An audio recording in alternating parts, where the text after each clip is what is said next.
guys, my name's Alana. Welcome back to my YouTube channel, Mental Health with Alana. If you're new here, please click the red subscribe button, give this video a thumbs up, and also press the bell notification so you know every time I post a video. I post videos Mondays and Fridays.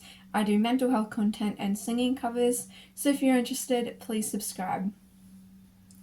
For today's video, I'm going to be talking about chronic fatigue syndrome. Now, I have chronic fatigue syndrome and I've been in a chronic fatigue flare-up for about, I would say, 2 months now. This is due to multiple reasons, I think. Just number one, being really busy and just not having time to kind of rest. I've just had so many things on this year, like appointments and just life things, work.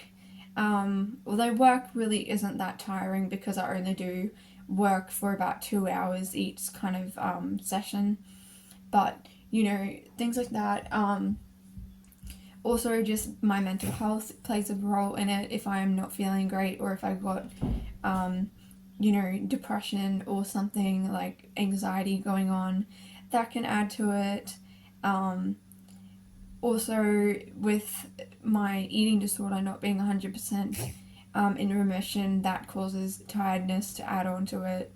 And I am not able to really pace myself which is what you're suggested to do when you have chronic fatigue. You're meant to pace yourself, which means you're meant to, spread things out, figure out what your limits are. And I just haven't been able to do that this year because I've had that many medical appointments on, or just mainly just like medical appointments. And I have support workers that come and do shifts with me 4 days a week, and we often go out and do things so that I can get out of the house and do things other than go to medical appointments. And although that's good for me and it's good to get out, that also puts a strain on my body. So I've been basically having to have naps like once or twice a day. I've lost a lot of my mobility at the moment. I'm relying heavily on my mobility aids, so I just got a new wheelchair, so I've been using my wheelchair a lot because I just can't cope with using the walking stick or even the walker at the moment, whereas when I'm doing a lot better, I can rely more on the walker and do a bit more walking and kind of be a little bit more active. But now I've got this, wheelchair. It's just been amazing and helping me so that when I am fatigued like I am, I can actually still participate in activities and go out and do things because I'm sitting down, not that I'm still exhausted and tired and fatigued and sore and achy and shaky, all of the things that come along with chronic fatigue. But yeah, it's definitely been a major help. When I say chronic fatigue flare, it basically means that my body is just super fatigued. My body, often it's been feeling like I can't hold my body up and that my body is gonna basically fall over. My legs get very shaky and my balance goes. My legs ache a lot and other parts of my body ache. Sometimes I get flu symptoms, so I don't actually have the flu, but I get like flu symptoms, so like really bad headaches, like migraines. I've had migraines. Sometimes I can get a sore throat from it. I get very kind of like when you've had the flu. Think about if you've had like COVID or you've had the flu really bad and you're trying to kind of recover, or you've had like a fever. It kind of feels like that. Like my body is sick when it's not actually sick with anything, but it feels like it is. So that's really what's been happening for the past, I would say, 2 months. Sometimes these fatigue episodes can last for 3 weeks, sometimes they can last months, and the reason why I think it's lasting months is because I'm just going, and I haven't really been able to rest. Luckily, over the past, I would say 2 weeks, I've actually, because it's almost Christmas is, right around the corner, I have had time to have a sleep, I've been just watching TV, listening to music. When I do have a little bit more energy, I do some art. So I really like doing junk journaling. I did some of that yesterday because I can just sit on the floor and kind of put my music on or a podcast, and I can just do some collage art in my journal. So that's been something that's really helped me as well. So yeah, those are the things. But I also want to talk about things that can help you when you're in a chronic fatigue crash. So when you're in a crash, number one, the most important thing to do is to rest. Get as much sleep as you can. So even if that's sleeping up to 14 hours a day, whatever it is.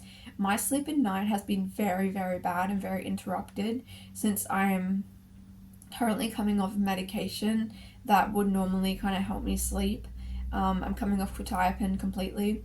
So my sleep hasn't been the best, and because I'm coming off quetiapine, it's been giving me some withdrawal symptoms, even though we're only reducing it very slowly.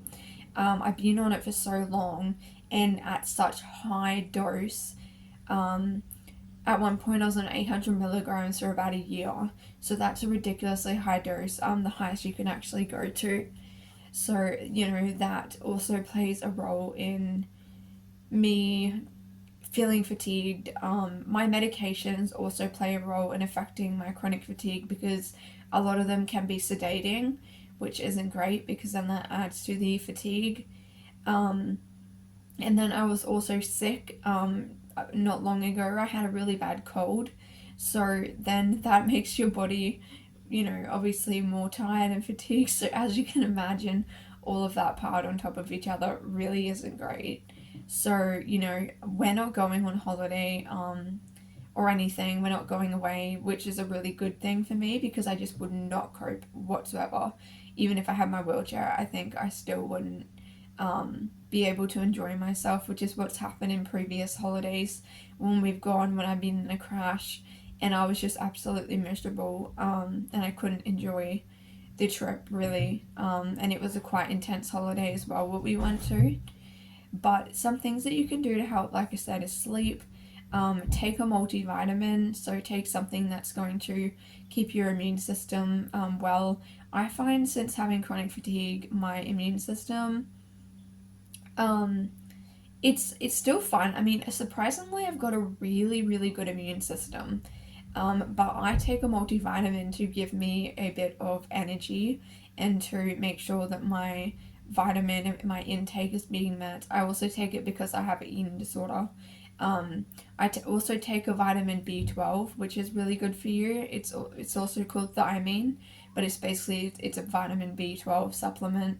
These are all things my doctors have told me to take, and if I feel like I am getting sick, I start to take vitamin C every day, and then when I am sick, I take a double dose of it just so that I can try to get over the sickness a little bit quicker. But other things you can do, like I said, is to use mobility aids. So relying on mobility aids, whether that's a wheelchair, a walker, a walking stick, a mobility scooter, whatever you have, doing that. You can also hire mobility aids if you don't have the money to buy them, because trust me, I know how expensive mobility aids are. It's absolutely ridiculous, the pricing of mobility aids, and it can be so hard to get the money to actually buy one. But yeah, relying on mobility aids, making sure that you're eating as healthy as possible, so making sure you're getting the right intake, eating like healthy foods, foods that give you energy as well, and also I would say when you're starting to feel fatigued, you need to go and have a break. So even if that's going and just sitting down for a bit, it doesn't have to be sleeping, but going and sitting down, especially because it's like Christmas time. Make sure you have a plan in place for if you're going to someone's house. Like I go to my grandparents every year for Christmas, and they have bedrooms upstairs. So I always have the morning where we all have our socializing, and we open the presents, and we eat our food and whatever, and then afterwards I go upstairs and I have a sleep, or I go on my phone for like an hour and I just have a complete rest. My grandparents have the pool as well, so usually I'll go in the pool, have a shower, and then go have a sleep. But if I'm too tired, then I just won't go swimming. So it just depends on my energy levels. You can also do things like taking, I'm just trying to think of what they're called. There's a brand called Hydrolyte. They're basically, they're like Powerades or Gatorades. They got salt, like extra salt, and hydrating minerals and like vitamins in them. There's also things like vitamin water, which you can get, which have infused like vitamins in them. I personally have smoothies pretty regularly, as part of my trying to get in just some like fruit and like vegetables and things like that.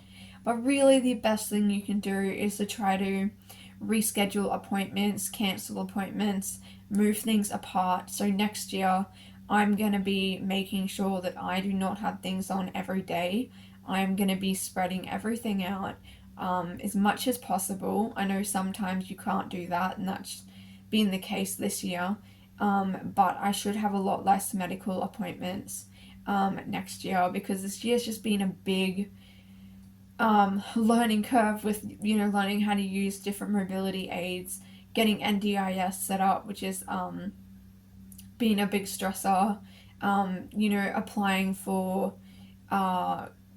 like, when I had to apply for my disability pension about 2 years ago, that was quite stressful. I'm applying for something that's called a companion card, which is where when I go somewhere with my support worker, instead of me paying, example, if we went to the movies, which I don't go to the movies because I have very bad anxiety in movies, cinemas, but say I wanted to go to the cinema, instead of me having to pay for my ticket and their ticket, the companion card covers the cost of their ticket. So I'm no longer paying for things. Also, if you go on trips or holidays or any sort of thing where they're having to come to assist you and help you, the companion card can often cover the cost of that service. So that's basically all I have to say. Unfortunately, with chronic fatigue, there really isn't anything you can do to get rid of it. The best thing to do, which is what my rheumatologist told me, which is the person who diagnosed me, he said, pacing is really, really important. Making things easier for you, so figuring out ways to make things easier. I'm going to be moving out within the next year, hopefully, so having my support workers come and help me clean, or even if I can't clean, then they can clean.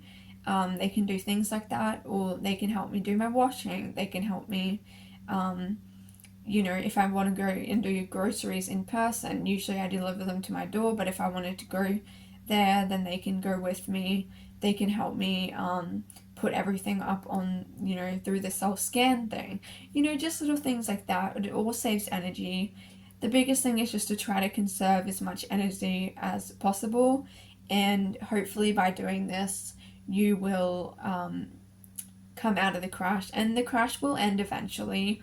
Unfortunately, just because I've been pushing myself and pushing myself and pushing myself, I haven't been able to actually get out of the crash. And sometimes, even if you don't push yourself and you do pace, you're still in a crash, and it can last months. So, this is going on about 2 months at this point, or even 3 months, to be honest.